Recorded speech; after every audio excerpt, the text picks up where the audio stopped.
In today's brief video, I want to take a moment and share with you guys 5 common causes of fatigue, a withdrawal symptom that people often experience when they quit smoking, when they quit vaping, or when they quit chewing tobacco. This really applies to quitting any nicotine product. Now, if you wind up enjoying the content in today's video, be sure to check out the pinned comment or the video description to learn more about our free 7-step guide on how to quit using nicotine products today. Reason number 1 why people often experience fatigue when they're quitting nicotine is because your body is going through a process of withdrawal and detox. Now, as your body's detoxing, that's putting a lot of physical stress on your body. So you're pumping out all of these chemicals, all of these toxins, so your liver, your kidneys, your gut, everything is working overtime to keep up with this detox process. And this process usually goes on for about 2 weeks when you first quit using nicotine products. Now, something of worth mention when it comes to the withdrawal is it makes it hard to sleep at night. Going through detox, going through withdrawal does not create an ideal sleeping condition for you. So insomnia is often accompanied by the early onset of withdrawal symptoms when you quit smoking or when you quit vaping. So this is one really common reason why people feel fatigued. Reason number 2 is because you're no longer getting those frequent hits of dopamine that you're so accustomed to when you're using nicotine. Dopamine, although partially responsible for making us feel good, is the neurotransmitter in our brain that's responsible for our ability to complete tasks and repeat behaviors. Dopamine is kind of that reward circuitry in our brain that drives us to take action on things.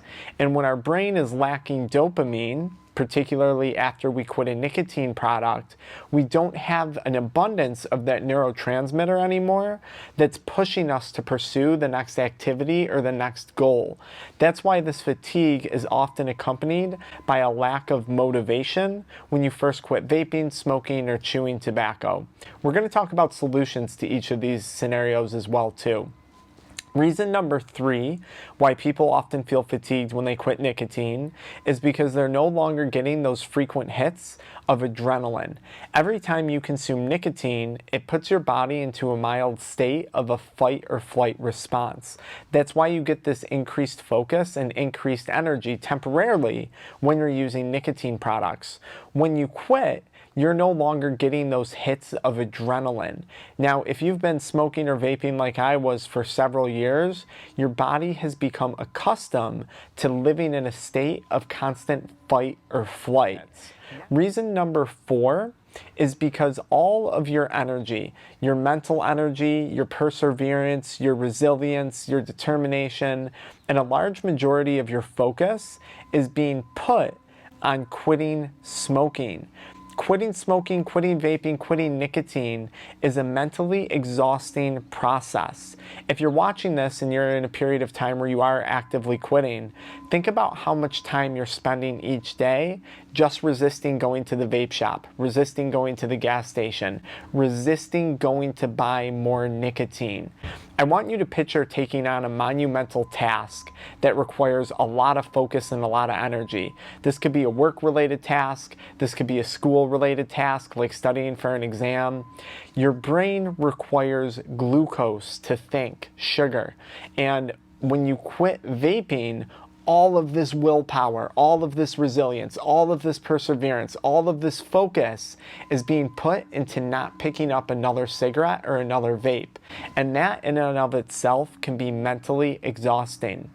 Reason number 5 why you might be struggling with fatigue when you quit vaping or quit nicotine products is because of decreased blood sugar levels. Every time you consume nicotine, I mentioned that you get a hit of adrenaline. Now, when you get that hit of adrenaline, what it does is it spikes your blood sugar levels and it spikes your heart rate a little bit. So when you quit, your blood sugar levels tend to drop and your heart rate tends to drop as well too. Not every time with the heart rate. Sometimes initially quitting can actually increase heart rate and lead to abnormalities in heart regularity and beats per minute and all that stuff, but we'll talk about that more in a future video.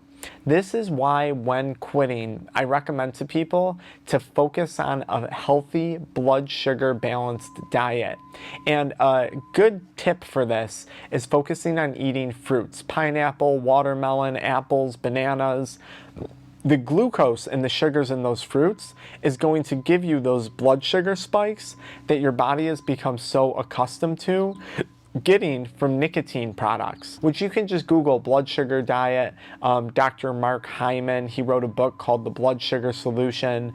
This is a pretty common nutrition protocol that we'll recommend to people when they first quit smoking or quit vaping. Not only does eating healthier help with your blood sugar, but it also helps to speed up that detox and withdrawal process and get you over that hump earlier on. Now, I think the most exhausting thing when quitting smoking or quitting vaping is the amount of mental effort that it takes. So what we encourage clients to do when they're quitting nicotine products is to redirect that mental effort and all that mental capacity into something purposeful. This could be learning how to play the piano or learning how to play an instrument. This could be journaling. This could be refocusing your attention into your career, into your business, into your work. This could be picking up a side hustle or taking on a new hobby, but it has to be something that is purpose driven, something that gives you energy in return for your mental efforts and the resilience and the determination and the focus that you're putting into the activity. I commonly recommend activities that are going to put you into a flow state. So when I'm shooting YouTube videos, when I'm editing YouTube videos, helping people quit nicotine, THC, energy drinks, and adult media content, substances I was once addicted to, it gives me energy, it gives me purpose, it gives me somewhere to put all of that focus and all of that attention. And in return for my focus, attention, persistence, resilience, and determination, I'm getting something positive back, right? We get comments of people talking about how we helped them, right? We get likes, we get shares, all that stuff. It's very purpose-driven and it's very rewarding. By focusing on a purpose-driven task, when you quit nicotine, you're also going to naturally start to stimulate dopamine production again. And this is a really good thing because when we quit, although when we enter the quitting state, we're already in a dopamine deficit, that dopamine actually drops even lower. So participating in things that are going to naturally increase dopamine is a great thing. This could be tasks that put us in a flow state. This could be exercise like swimming or walking or lifting weights. Anything that's going to make, it could be engaging with someone that you care about, a family member, a significant other, anything like that that's kind of reward driven. It's going to not only help with dopamine, it's going to also help you take all those positive traits and put them into something beneficial where you're going to get a reward for your energy and your time and your investment of that task. Now, we already talked about eating fruit. So the last question becomes, what can you do to help stimulate that adrenaline production? I think the best thing is probably exercise related activities, but this could include other things too. I myself, I like biking. I have an electric scooter that I like to go. It's fairly fast and I would say relatively dangerous. That gives me a little bit of an adrenaline hit. I like things that keep me stimulated. So you have to find tasks that can keep you stimulated while at the same time remaining safe, right? We're not trying to create a bunch of adrenaline-seeking junkies when we're quitting, when we're giving this advice or quitting smoking or quitting vaping. But you do need to find tasks that are stimulating because the more you do this, the more you're going to get those adrenaline spikes, you're going to get that little spike in heart rate, and you're going to feel better. It's going to help to combat the fatigue. Exercise is one of those things that kind of covers all of these topics. And the more you focus on dopamine producing activities that are also going to give you a boost of serotonin, the more you focus on eating healthy, the more you focus on activities that are going to help with adrenaline, all of these things are going to lead eventually to a better night's sleep. And anything that interrupts sleep while your body is largely going through that detox and healing process, not only mentally but also physically, right? Because our brain heals while we're sleeping. That's when your brain detoxes and heals, is going to promote a better night's rest. Eating healthy, getting into activities that put you in a flow state, getting into activities that release dopamine. Now, on the same note, when it comes to sleep, I would also recommend avoiding other substances that are stimulating. So this might be caffeine, this could be alcohol or marijuana, things that disrupt deep sleep.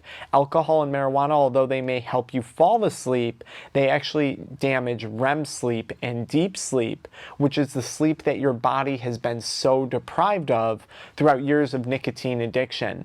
So I would avoid things that disrupt your sleep for the time being. Now, I want to throw a caveat on this. If you're quitting other substances along with nicotine, which many times when someone quits smoking, they're making those big life changes. They're going to quit watching adult media content. They're going to quit gaming.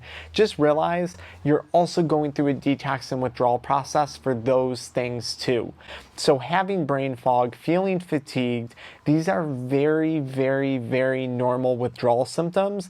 And I promise they will get better. And in many cases, they improve beyond where they were initially when you were addicted. Most people who can get through a month to 3 months of quitting nicotine find that they have more energy than they ever did before, because now, in the absence of nicotine, they're no longer putting their body continually through this state of high blood sugar, low blood sugar, high heart rate, low blood rate, high dopamine, low dopamine, right?